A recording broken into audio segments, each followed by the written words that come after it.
So I just want to mention about Fatima again, and that's the significance of why we're here. Obviously, do what you want to do tomorrow. However,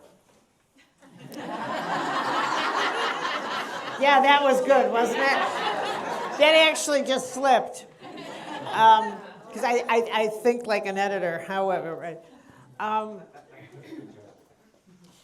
So the whole message of the Madonna of Fatima was peace.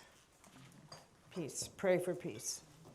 And somehow it is a holy place in which peace within you and peace around us is the whole, just like Lourdes is healing.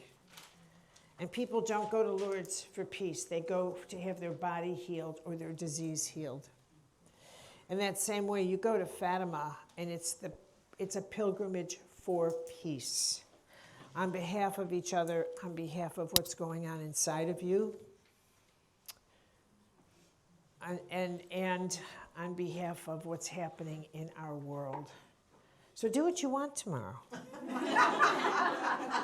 Now, I realize that, no, I do really mean that. I just want you to understand what this is about. And I will be attending a Mass there. I hope some of you will as well. Now, you know you can't understand a damn thing that's going on in a Mass. But now you know what it's like to grow up with Latin Mass. But it doesn't matter. It's not the point. If you were that interested, you would already know. So you're not. But what you should be interested in is the mystical teaching where two or more are gathered. There is grace. So you bring your own agenda into that Mass, and you just sit and you say, download me with grace. I'm going to absorb. It's a holy experience. I don't care if we were going to Mecca, I would say to you, go in there and say, download me with grace. Because this is a holy place. If we go to the Wailing Wall, I would say, download me with grace, because this was the temple. There are holy places on this earth. And they, you know, religion is the politics of God. It's not the divine. But from the get-go, from the time of forever, from the time of us, what human beings have always done, and this is why I adore the study of religion so much, and history and everything, is that human beings have tried to figure out how to articulate that power into this world. How does that power come into this power? And how is there a way that somehow my little power can speak to this power? And is there some way that that little power of mine can be effective? Do I matter? And again and again and again, what I find so delicious about the apparitions of the Catholic Church is that prayer, that question was answered. Yes, you matter. That's why we're here. I've come down to tell you, you matter. You matter so much that how you pray matters. That if you pray, it matters. And why should that be? So I want to focus a little bit on prayer today. And just the technical end of prayer. Just the technical end. And I'm going to hit a pause button and speak to you only of the laws and the nature of God, which is law. When I was a baby, when I was a kid, I used to say to Jesus, look, here's an idea. Yeah, really, that's how I pray. I said, here's an idea. Why don't you just vacuum all the bad people in the world, and I'll wake up and they'll be all gone. And I said, you can use my idea, and I don't even need credit for it, and I'd go to sleep. And then I'd look, and I remember saying to my father one morning, are the bad people gone? And he looks at my mother and says, what is she doing? But it didn't work. God didn't use my idea. It's still an option, but But even this morning, as I looked at the news, and I see the hellhole that's happening in Israel and Iran and Israel, Gaza, those starving people, it just goes on. And I think, are you kidding me? Yeah. And then I turn the attention to me. Okay, so for me, God is love, light, and law. Why do I think that? Because after decades and decades and decades of doing readings, what was I reading? I was reading your light and how you distributed your light into the field that you call your life. And the mission you send your light on. What do you look like to me? This very crude drawing is the best I can do of your light coming in. But I have to have you extend your understanding of how big you think you're as big as your body, when in fact your body dwells within your field of grace. You've got the proportions wrong. And that's why has every single spiritual teacher, every one of them, emphasized mind what you choose. Choice. Choice is the greatest authority you have. And when we die, we're held accountable for our choices. Not in this punitive way, the way, the nuns would have you do. No, it's not like that. It's not like that. I mean, heaven's not filled with humans thank you, God, or Jesuits. It's just, have you learned? Are you yet getting how powerful you are? And that for every choice you made out of fear, you could have had one option out of faith. And how would that have changed things? How would that have changed things? So, when I'm doing readings and I'm watching,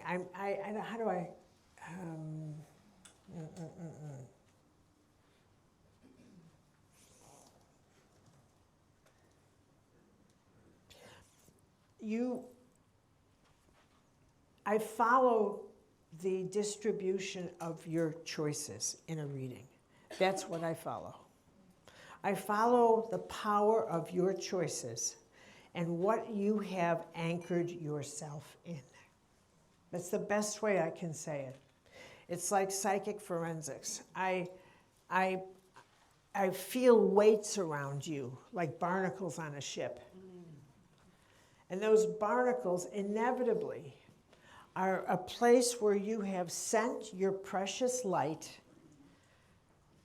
and it's become solid matter in the world somehow because you've bought into an illusion and you said, no, that's real. As I said, I think I used that example a couple of days ago. In one workshop, this woman came up and she was just all 6s and 7s because she was so insulted. How could that person say that to me? And she was just all piss and vinegar. And I said, do me a favor and bring me the insult in a box so I can look at it and we can discuss this. And she said, what do you want me to do, write it down? And I said, well, would that do it? Would that be the insult? Is this what it is right here? Is this what's making you feel this way? And she got all bent. I said, don't you understand you've attached yourself to what they would know in Taoism as a spectacle? And the moment you attach yourself to a spectacle is the moment you have begun to hemorrhage. Now, the spectacle could be anything, a diagnosis of an illness. And you feel all your power drain out and go into those words. Or if you've ever been in a place at night and all of a sudden you hear a strange noise and you go on alert. And I remember when I first moved into my house, which is it's like 130 years old.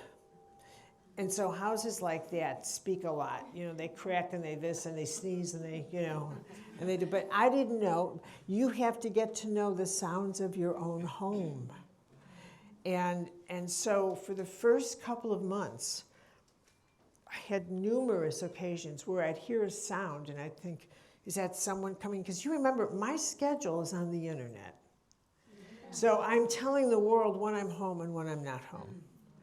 And et cetera, et cetera. So I've been stalked, and I've had all. So for me, I'm not. This is just not ordinary paranoia. It's you know, I've seen people between the bushes like this, and all. Oh, you have no idea. You have no idea. You have no idea. David does. It's you know. So I'd hear a sound, and but I could feel all the power go down to my gut. And I could feel, and why I get panicked when that happens is because I know that if my power drains to my gut, I won't think clearly. I know that. I know that. And so I can't really let that happen. You know, I have to grab hold. I become conscious enough so that if I feel my power base shifting, I know that one part of my biospiritual anatomy is going to pay a price, and that's the clarity of my thinking. And I rely on being clear thinking. So my point here is that through the years, what I've learned about all of us is how extraordinary, the extraordinarily delicate and very powerful design of our soul. It is a magnificent force. And it is your mission control. It operates our system. And more than operating our system, it operates the field of our life. It operates our laws, cause and effect, action, reaction, magnetic attraction. It operates all of that because that's the nature of God. So it is God operating in your system. It is the same thing. The same thing. So love, light, and law. The nature of God is law, even down to all the laws governing your body. The speed of your heart.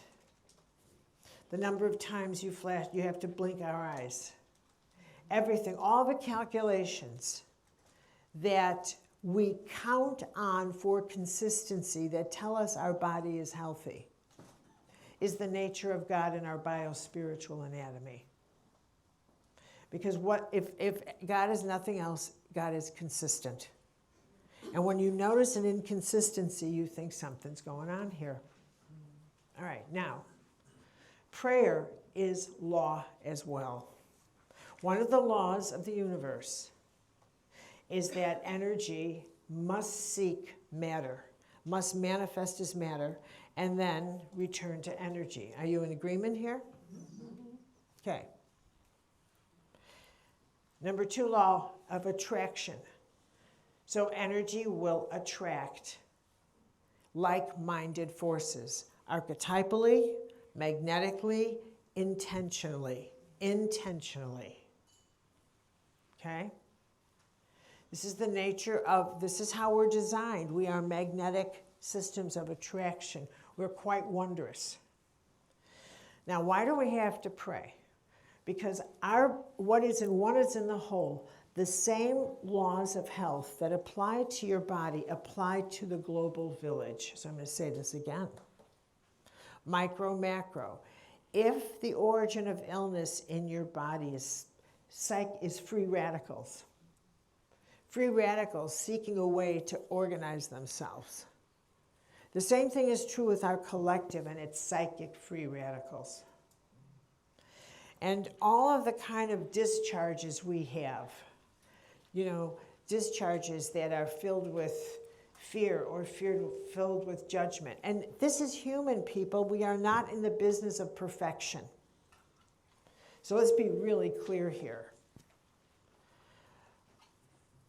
But knowing that all of the psychic discharges that we have collect in the atmosphere, and they eventually become like psychic, dense, free radical rain. looking for collective thought forms to form a collective fever in the society. And out of it comes bizarre beliefs and collective nonsense. Are you following me here? Yes. So what does prayer do? I had a dream during my Teresa experience. I had extraordinary dreams with Teresa of Avila. One of the dreams I had was I was walking to a cave that went down, and the door opened, and it was a demon. And the demon said, "Come in, come in." And I walked in, and on one side, I saw all of this like bubbling lava in a volcano, just coming up and just spewing and spewing. And this demon was laughing in my face, and he says, "This is," and I looked I could see the world down there, because in a dream state, images just work. And I could see the world, and he says, "We're collecting all your hate, and it's so useful." And I look over here, and I see this gargantuan Ferris wheel. And each seat in the Ferris wheel is scooping up all of this beautiful, sparkling, powder blue, silver sparkles. And those were prayer grace chips. And he said, this eliminates that the grace is delivered and poured onto the fire. And he says, but of course, we have more fire. There's far more hatred. And he's laughing, and he slams the door in my face. Yeah. And when I woke up, I thought, well, it's probably true today. You don't realize that the role of prayer is to offset, because in all of the apparitions, including Fatima, the Madonna is always saying, pray. Pray for peace. Pray. Generate the grace you need. Generate the grace, and the universe uses the grace. I've thought about, human beings we're very naive. We think, we still hook into that idea that there's an off-planet God that looks like us, and somehow will come in and say, all right, that's enough. Put your weapons away and just go home. I don't think so. I think if we are horrid enough to actually think that killing each other is the most sophisticated solution for our time, our age, our century, that there's only one way to solve this. Let's just kill all those people. And then we'll be fine, because we'll survive. It doesn't work that way. It will never, and it has never. It has never. Every great teacher has said, you are not playing by the higher rules that really put this to bed. And those higher rules are prayer. Now, anyway, that's why I'm going to Fatima tomorrow. So it's up to you.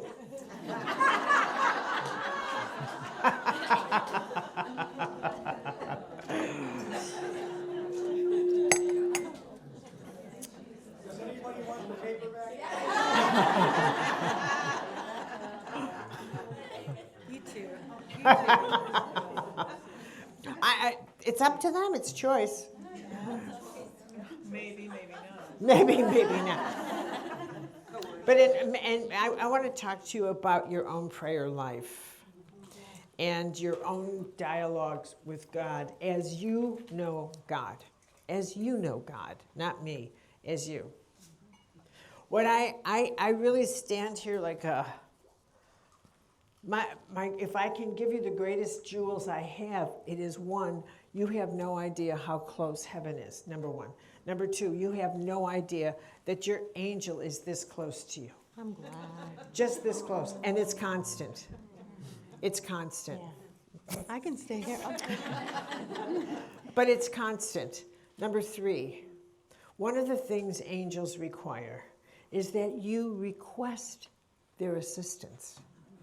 Again and again, I have to go back to somehow the role that choice and free will plays in everything. Even down to saying to heaven, get down here and help me. Number 4, how does help come? How does help come? One thing heaven will not, this may sound paradoxical, but, and if I lose you, put your hand up. Our lives are designed, I don't like that word. Each of our lives is a path of learning. We agreed on that. What are we supposed to learn? What does the universe want us to learn? What the universe wants you to learn is that your soul is mission control, that your choices set into motion, acts of creation, and that it is in your best interest to learn that the more you consider everybody else in your choices, the more blessed they are. That we're all in this together. That if you live a life that's all for you, hoarding and selfish and thinking, what can I do? They'll let you live that life. Make no mistake. But when you're on the other side, they're going to say, look at what you did. And you've got to make amends. Because the nature of God is law and balance, and that will work out. And somehow, like in the Old Testament, he says, Yahweh says, get the hell out of here. I designed the system. And justice is mine. I edit the scripture liberally. Yeah.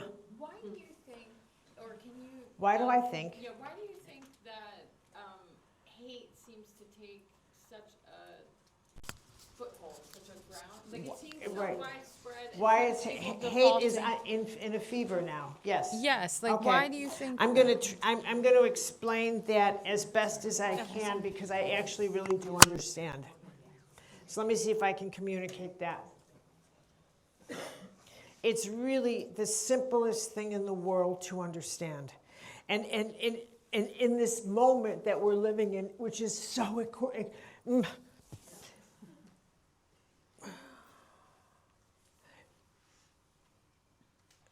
we are being guided to move into a very different understanding of how this universe works, including the nature of God. We are being guided to shed the idea of the anthropomorphic God, the God that causes all the wars. Now, there's Jewish God, the Christian God, all of this. We're being guided to move to a biospiritual ecological theology in which we get that God is law. Law has no religion, but the law is in every religion because they recognize God is order and law. Okay? We have reached a time where how we think, the way we think, is inadequate to confronting and solving the crises that now face our world. We are inadequate.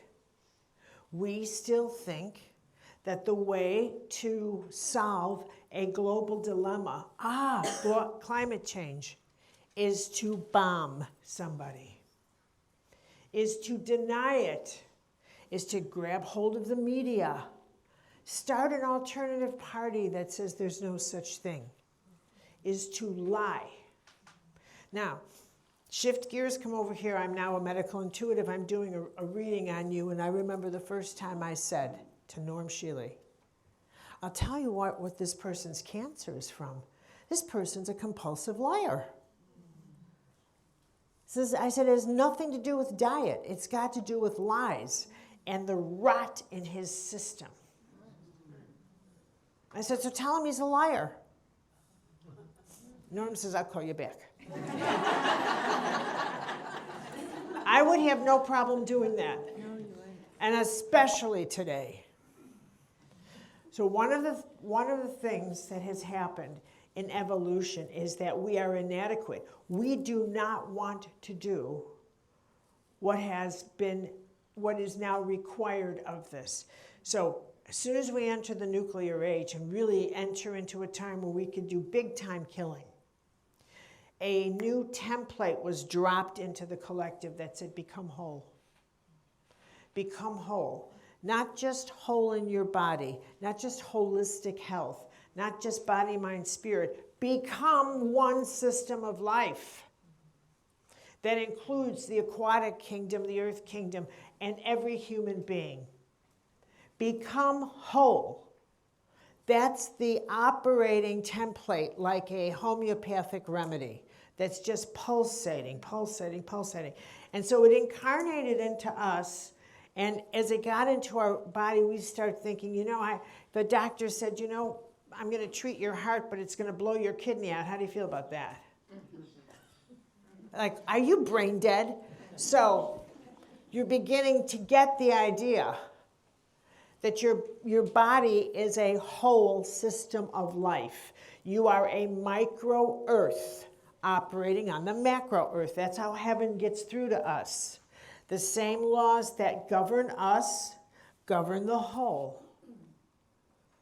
Which means, we have to change. We have to become a global community, and that's where we just fucking stop. There's no way. So that I want you to picture that it's like your heart saying to the kidney, forget it. No. I need to dominate this body. And if I have to cut off food going to you or nutrition, I'm going to do that. Never occurring to the heart that it's going to take down the whole system because it's doing that. But the ego of the heart is so big. No, I am the center of the universe. Now, every single human being, in his or her own way, has gotten the message intuitively. And this is divine organics.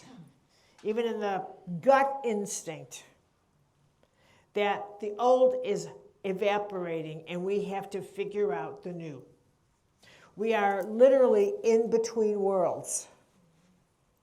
This is what gave rise to the idea of, oh no, let's make America great again and go back. So we don't have to do any of these progressive things. We don't have to realize everybody is one. We don't have to embrace everyone, no matter the package they can. No, it is against everything good and everything holy.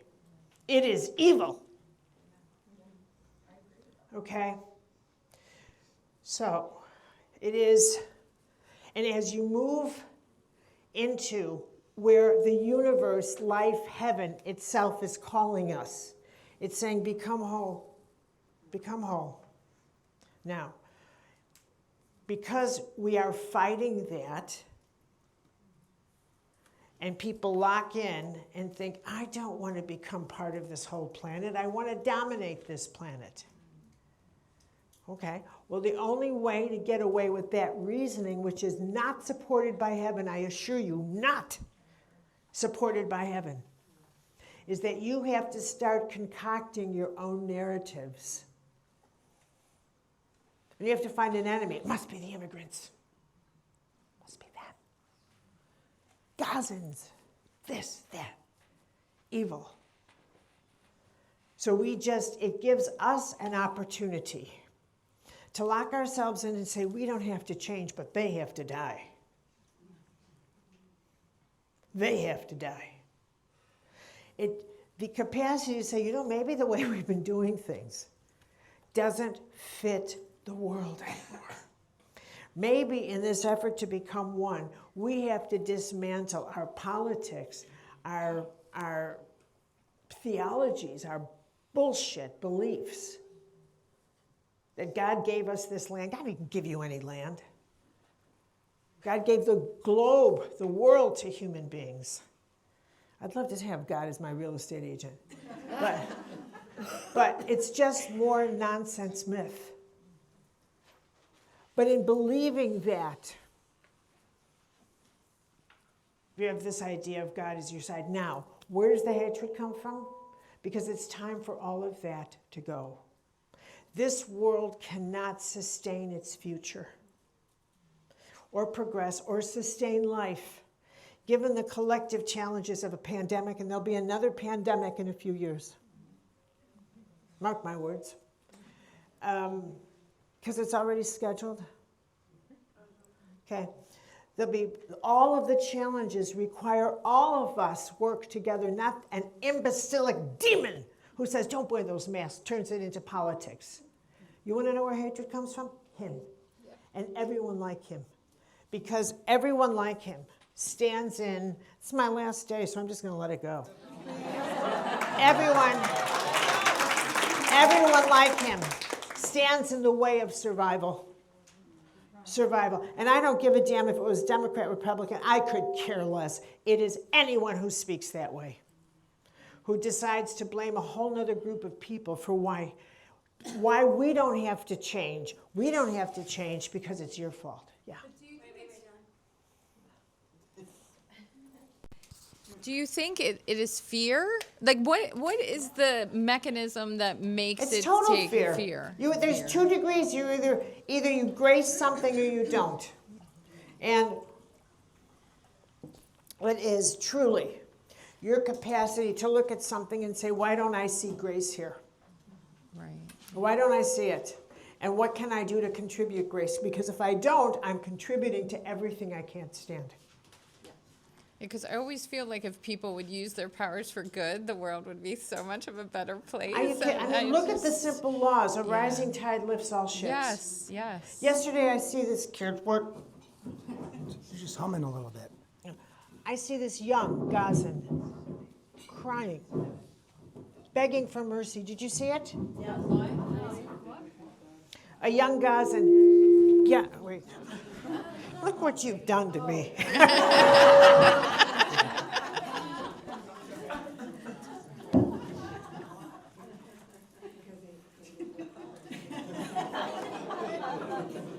I'm not going out like this. All right.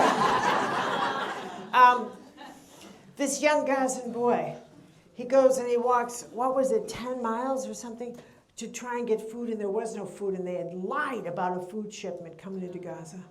And he says, what are we eating? And he says, dirt. He says, have mercy on us. I can't stop praying for him. Okay. Why is it like that? Because somehow or other, we tell ourselves lies that are simply not true. We're entitled to this because of what our family went through. We're entitled to that. We are entitled to nothing. Get that straight. Nobody is born entitled. We're just born. And all the forces of life, what we're given, if you could look at all the substance of your life, and imagine an angel saying, what do you want to do to help others? You've got riches abundant in you, but if you pray, how can I be of service to all that's going on in the world right now? Can you help me out with that? Your dreams are going to change. You'll change. But you can't. The thing about heaven is, you never go for rewards because it doesn't work that way.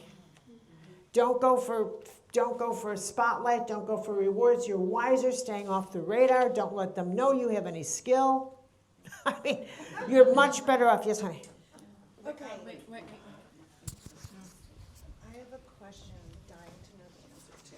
Well, you're not dying, but I'm not I'll give you dying. an answer. Okay, so it's really clear how to pray for good to counteract all this evil. It's really clear you can get on your knees in church. You can do it in these finite spaces. And so it seems like if we could all maximize and become our own nuclear power generator of grace, right? That would be awesome. That's well done. But I'm not interested in the silent nunnery business. I'm interested in the I'm interested in a flair. Yeah, I'm interested in my ego capitalist. I like my life, right? Right. So I'm not going to be going to temple more than once a week. That's all the God I can get. On the weekdays and the full week.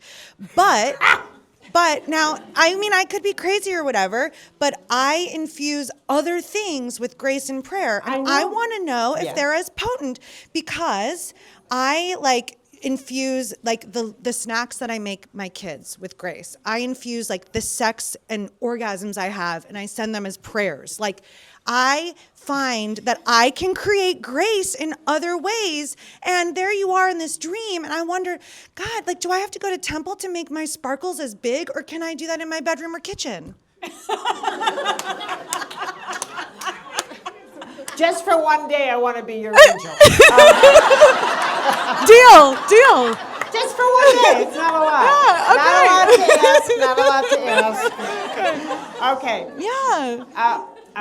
Everything counts. Okay. I'm telling you right now. Yeah. When I walked down, I decided, New Year's resolutions, but my resolutions are I resolve to let go of that nonsense, and I resolve to smile more. Now, I have made it a practice to say hello to everybody I walk past in my hood when I walk. I walk all the time. So and to always greet them some way. I have never yet ran into a person who hasn't responded with a smile. And they didn't start out that way. They're looking down, afraid to make eye contact. But I will say good, and if they ignore me, I'll go, good morning. They don't realize I'm on a spiritual mission.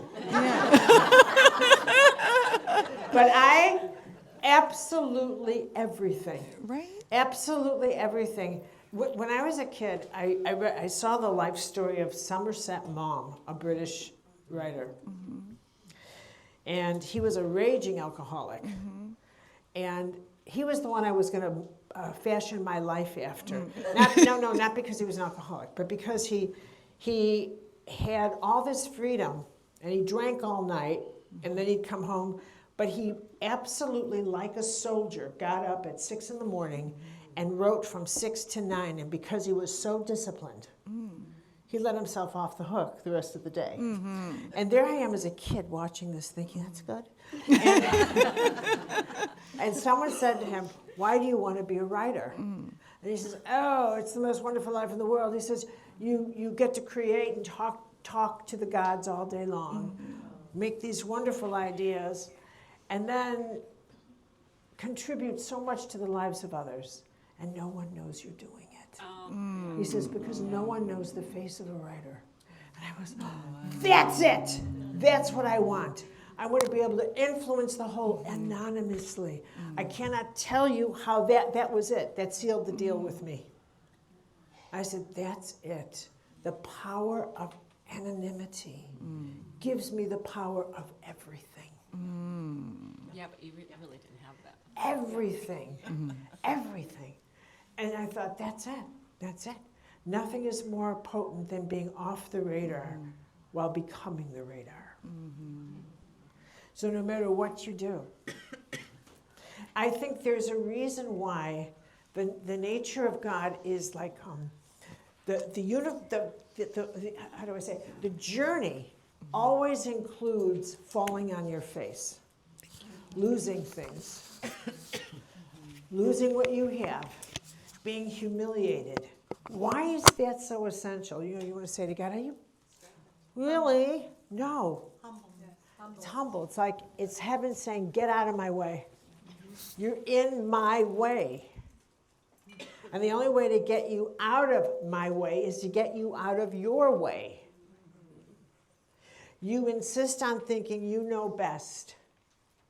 Now, oftentimes we go through where we lose things, where something of our lives is taken, our business, or this or that, and we think the bottom is falling out, our marriage, or something. And from the universe's point of view, honestly, if you could see clearly, you'd see your angel saying, oh, this again, come here. I want to show you a movie, and I want to show you a movie of all the prayers and choices you don't even know you made, but we do. And this event that's happening, the end of a marriage, or the end of this, or the end of that, has come to liberate you so that all of these other things can start happening. Let me say this differently.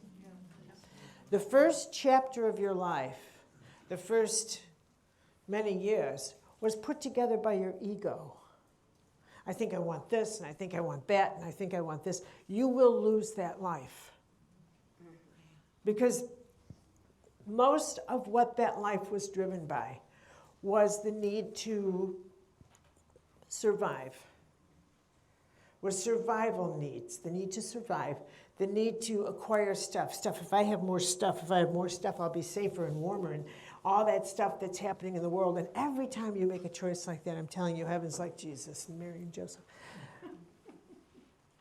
And then comes the life, your soul, your deeper contract, Africa, the life of the soul. And when your soul starts popping up, I'm telling you, you won't recognize your own life. You won't recognize it, because part of the reason you don't recognize soul choices is in order to protect you from screwing them up. Because if heaven let you get the helm, then you would immediately, all your insecurities would start, and then you'd start projecting things, and then you'd start taking your past and trying to work out your past with a brand new, fresh moment that has nothing to do with your past. But you'd start talking like, oh no, you don't understand, I had this bad, shut up with your bad experiences. This is a brand new moment that heaven's giving you.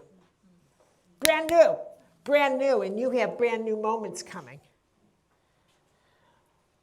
I can feel that freshness around someone. I can feel it's like fresh green leaves in springtime. You smell like fresh green leaves to me.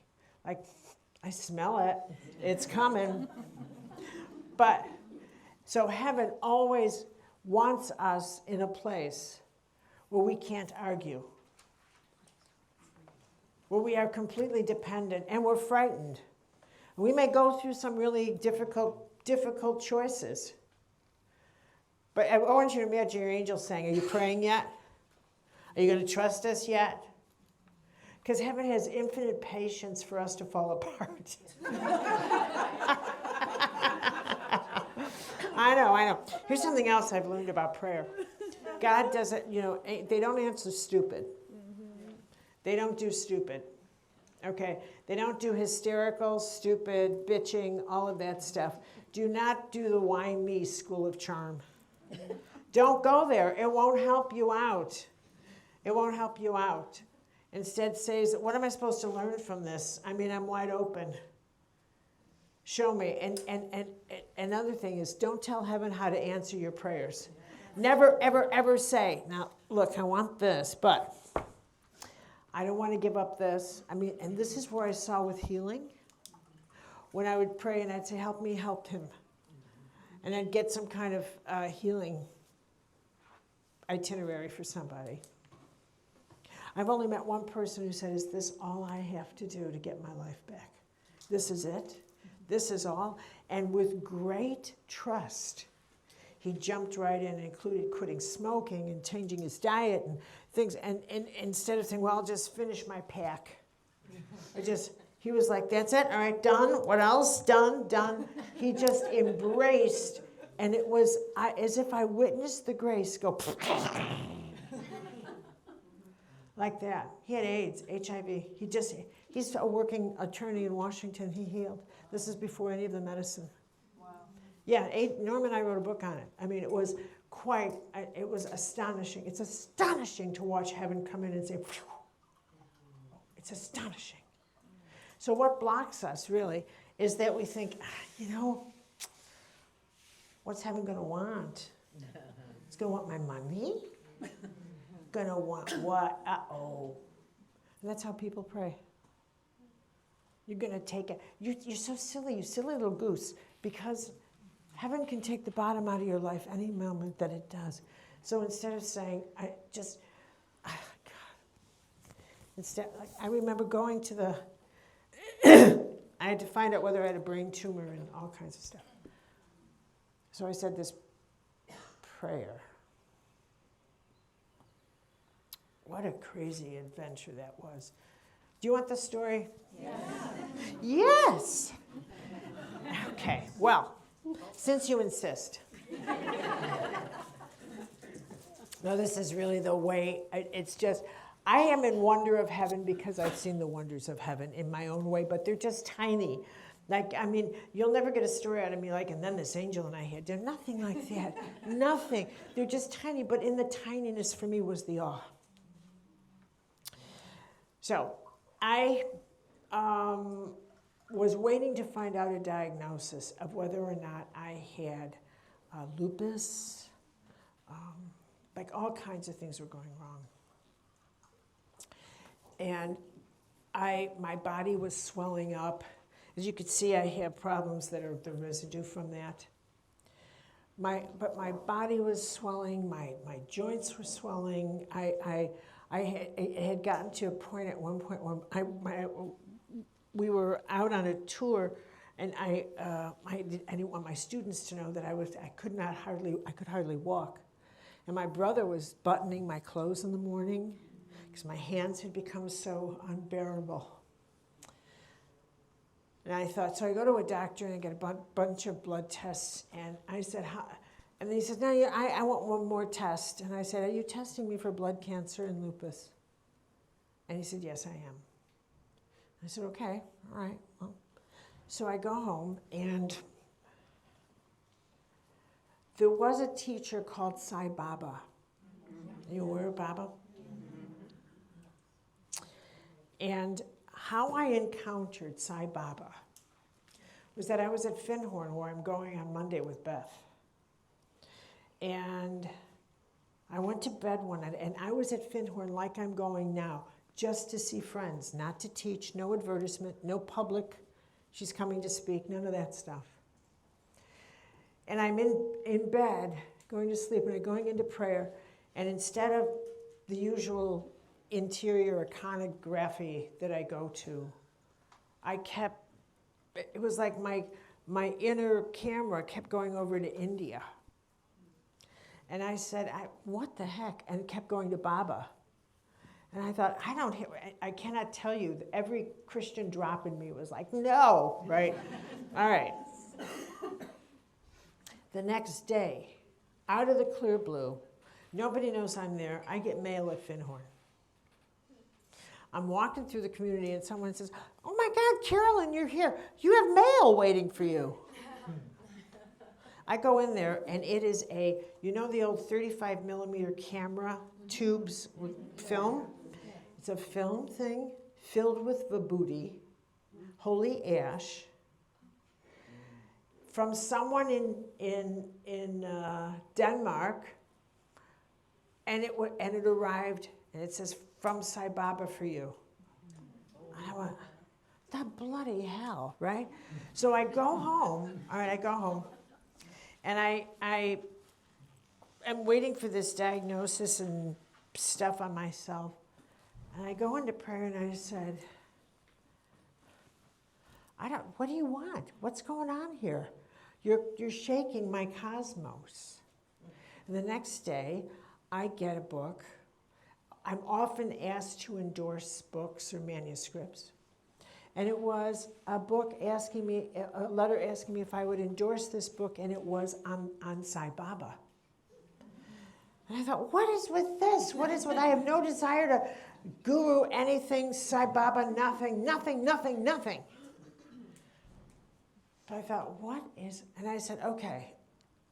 And I said, Jesus, I'm talking to you. You talk to Baba.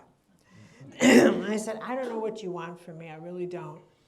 But if you're calling me to India, which I don't want to go to, I will come. I will come either to ask you for help if I'm told that I have lupus and cancer. And if I don't, I will come to say thank you. Either way, I'm coming to you. Okay. 2 minutes after I said the prayer, the doctor calls and says, your tests are negative. I said, I'm still coming. So I decide I go over to India. I go to Sai Baba's ashram. Again, I'm just going like me, right? I go to Baba's ashram. Someone walks up. What the hell? Do you know how many people there are there? Like more people than you can count. And this person comes up to me and says, we've been looking for you. You have a VIP status here. What are they talking about? Right? And what that meant was that when you waited for darshan, I got to go in first and sit close to where Baba walked in every morning. Okay? And I don't resonate with this. This, like, there's no part of my soul that's saying, finally we're home. I'm like, my soul's like, what are you doing? Right? So, you know, it's having its own pissy fit. But I'm still in wonder. I'm still in wonder. Like, this is part of the whole. This is the whole divine theater. I'm beginning to see. This is all one huge divine theater. So, I stayed in a room, had a huge lizard on the window. It wasn't painted there, it was live. And it was so effing hot. And I didn't have any hot water. And I thought, well, maybe this place doesn't need hot water. I don't know. I'm walking down the stairs to the front desk, and I do mean a desk at the front, okay? And I hear the people behind me saying, thank God we have hot water. I said, hot water. So I go to the front desk. And I said, do you have hot water here? Oh, yes. And I said, well, but I don't have any hot water in my place. Oh, no. And I said, well, do you have a plumber here? Oh, yes. I said, well, he says, he'll be there. All right, so that afternoon, you really have to hold on to your mind in some places. There's a knock at the door opens up. It was the guy at the front desk. He has a wrench. Plumber here. And I was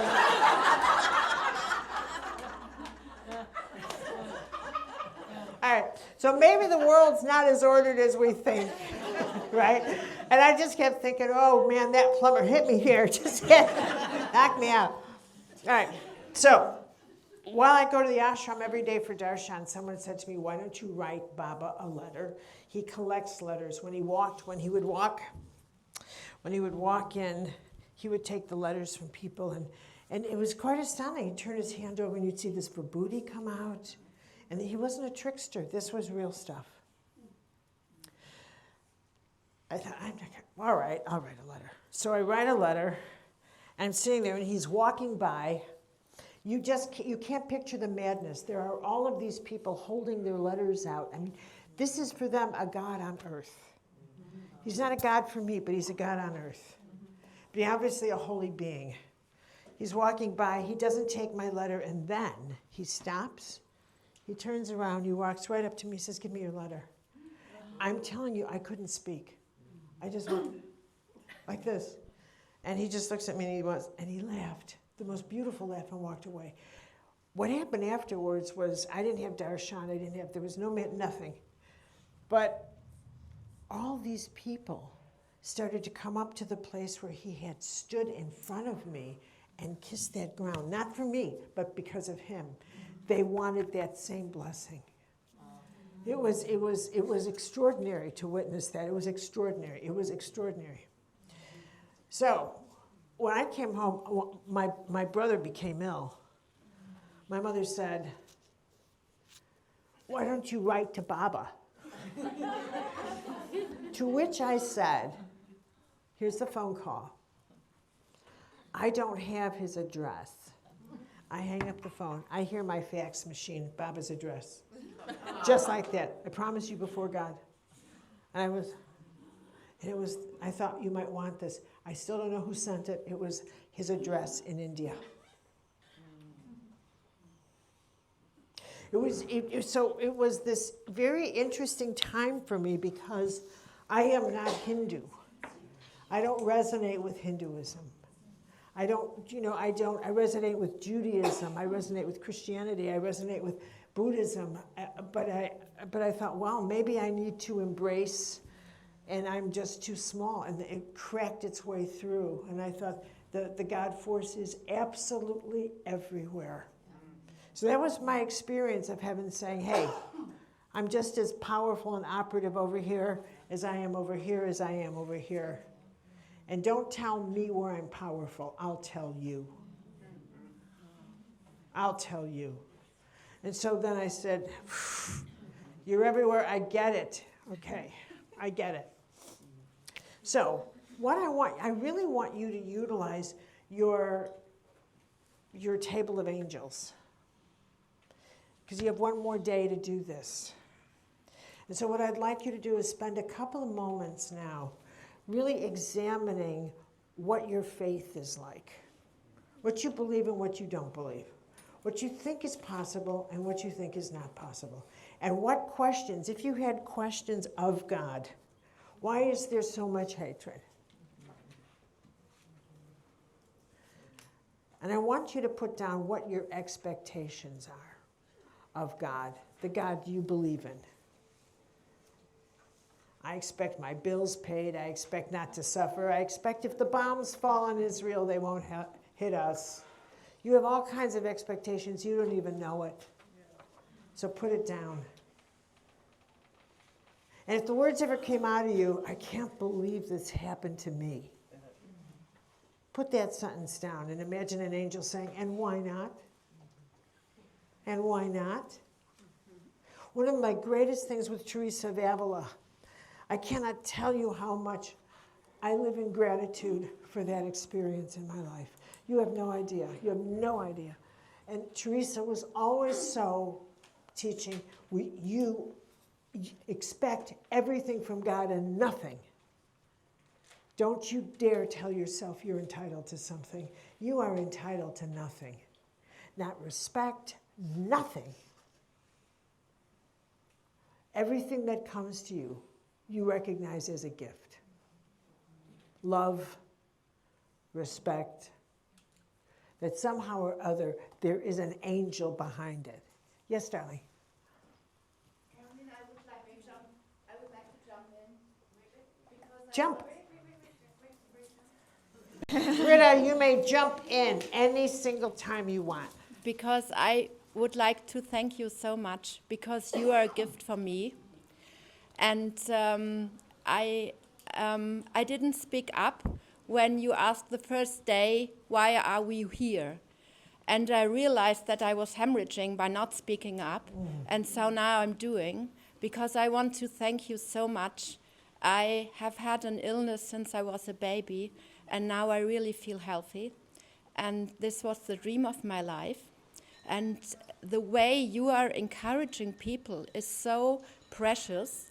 And what I really enjoy the most is that you give these concrete steps how to encourage yourself, like don't lie to yourself, and take a simple step which you know you won't lie at yourself, and then encourage yourself. And for me it really worked, and I'm really grateful, and that's why I'm here. Thank you so much. Thank you.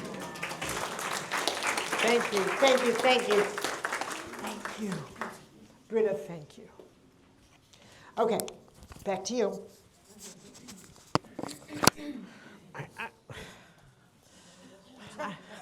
I really don't care. Yeah.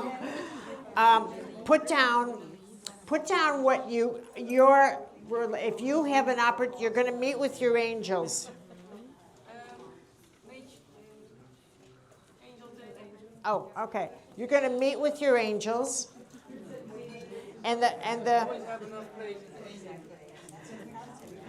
Okay, you're going to meet with your angels. The conversation you're going to have is essentially about you. Is essentially about you realizing your angels are going to represent you to God. And so what you're bringing to your angels is your issues of faith. This is what I find difficult to believe. This is what I need help with. I need you in this part of my life. I need help. Where are you in my life? This is a big one today. Today we're going to ask for the grace that all of you are opened as channels for each other, as channels of light. That grace and guidance flows, help us, God, Bless this group of angels. Allow their angels to speak with them and through them on behalf of everyone they are with. Feel the threads of light and love that are truly surrounding these people. Whatever guidance can be given today to help someone heal, to help direct their life, please let that flow abundantly. Amen. Okay, now make use of this moment.